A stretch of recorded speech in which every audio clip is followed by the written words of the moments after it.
Et 5 mois, jour pour jour, après l'incendie de Notre-Dame de Paris, le prestigieux New York Times publie une enquête sur la contamination au plomb autour de la cathédrale. Alix Dauge, le journal, évoque des niveaux tout simplement astronomiques.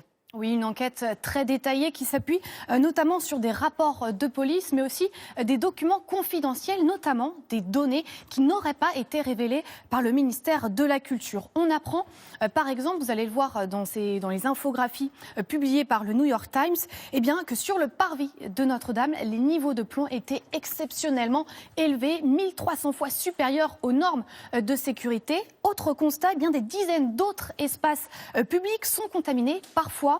Les niveaux sont jusqu'à 60 fois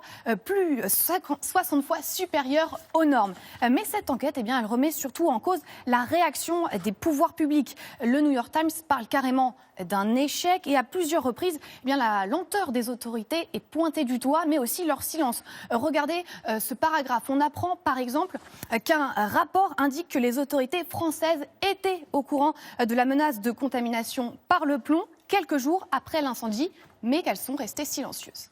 Merci beaucoup, Alix.